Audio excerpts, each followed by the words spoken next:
Welcome to Hamlu's Kitchen.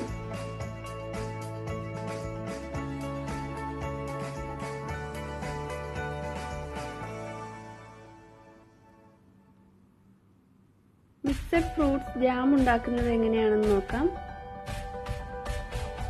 അതിനു വേണ്ടിയിട്ട് ഞാൻ 1.25 കപ്പ് ഷുഗർ എടുത്തിട്ടുണ്ട്, വൈറ്റ് ഷുഗർ. പിന്നെ ഇതിനു വേണ്ടിയിട്ട് ഒരു മുസമ്പിയും 2 ആപ്പിളും കുറച്ച് സ്ട്രോബെറി എടുത്തിട്ടുണ്ട്. ഇഷ്ടമുള്ള ഫ്രൂട്ട്സ് യൂസ് ചെയ്യാം. പിന്നെ ഒരു നാരങ്ങ വേണം. അത് ഈ ഫ്രൂട്ട്സ് ഒന്ന് കട്ട് ചെയ്തെടുക്കണം.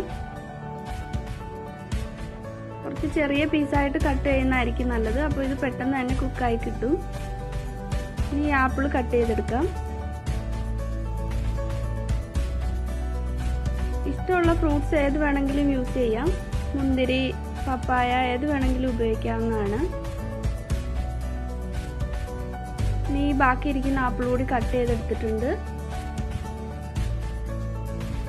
മുസമ്പിയുടെ 2 സൈഡും കട്ട് ചെയ്തെടുത്തിട്ടുണ്ട്. ഇനി ഉള്ളിലുള്ള ഈ സ്കിന്നും സീഡ്സും എല്ലാം കളഞ്ഞിട്ട് എടുക്കണം. ഇതിന് പകരം ഓറഞ്ചോ ഗ്രേപ്സോ ജ്യൂസ് ആക്കിയിട്ട് ചേർത്താലും മതി. ഞാൻ ഇത് കുറച്ച് കടിക്കാൻ കിട്ടാൻ വേണ്ടിയിട്ട് ഇതിൻ്റെ സ്കിന്ന് കളയാതെയാണ് എടുക്കുന്നത്.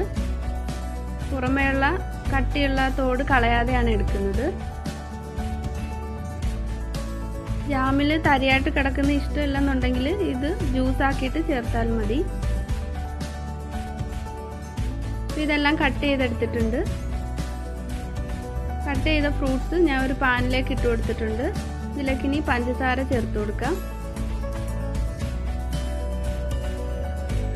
ഫ്ലെയിം ഒരു മീഡിയത്തിൽ ഇട്ടിട്ട് ഇതൊന്ന് നല്ലതുപോലെ ഒന്ന് കുക്ക് ചെയ്തെടുക്കണം.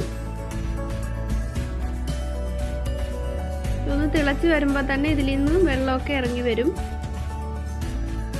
ഇടയ്ക്കിടയ്ക്ക് ഒന്ന് ഇളക്കി കൊടുത്തിട്ട് വേണം തിളപ്പിച്ചെടുക്കാൻ.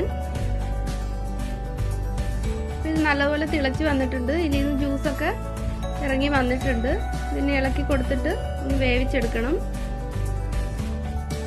ലോ ടു മീഡിയം ഫ്ലെയിമിൽ ഇട്ടിട്ട് വേണം വേവിച്ചെടുക്കാൻ, അല്ലെങ്കിൽ വെള്ളം പെട്ടെന്ന് തന്നെ വറ്റിപ്പോകും.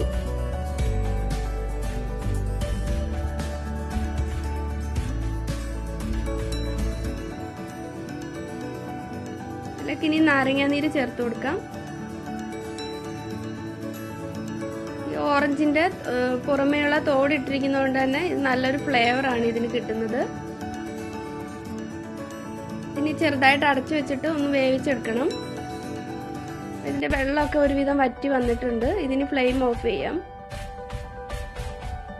ഒരു ചോപ്പറിലേക്ക് ഇട്ടിട്ട് ഇതൊന്ന് ചെറുതായിട്ടൊന്ന് ക്രഷ് ചെയ്തെടുക്കുന്നുണ്ട്. മിക്സിയുടെ ജാറിൽ ഇട്ടാലും മതി.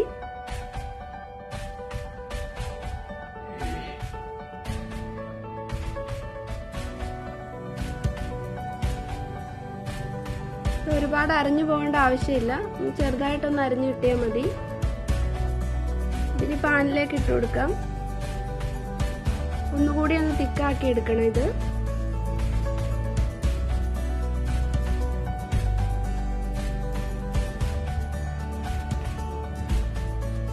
ഇത് പാകത്തിനായി വന്നിട്ടുണ്ട്.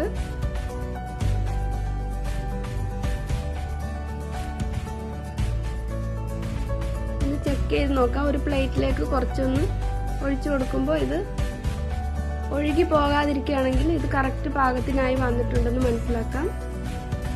ഫ്ലെയിം ഓഫ് ചെയ്യാം.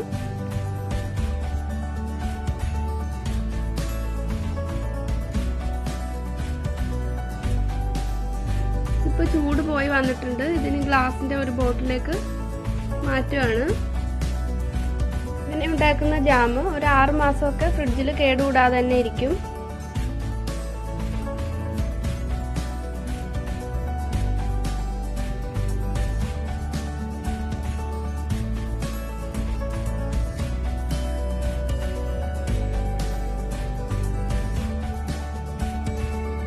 ജാം റെഡി ആയിട്ടുണ്ട്. കുട്ടികൾക്കൊക്കെ നല്ല ഇഷ്ടമുള്ള ജാം. അപ്പോൾ എല്ലാവരും ഒന്ന് ട്രൈ ചെയ്ത് നോക്കുക. കുഞ്ഞുങ്ങൾക്ക് ഉണ്ടാക്കി കൊടുക്കുക. കമൻസ് ഒക്കെ അറിയിക്കണം. ഈ വീഡിയോ ഇഷ്ടമായെങ്കിൽ ലൈക്ക് ചെയ്യുക. ആദ്യമായിട്ടാണ് കാണുന്നതെങ്കിൽ സബ്സ്ക്രൈബ് ചെയ്യാൻ മറക്കരുത്. Thank you.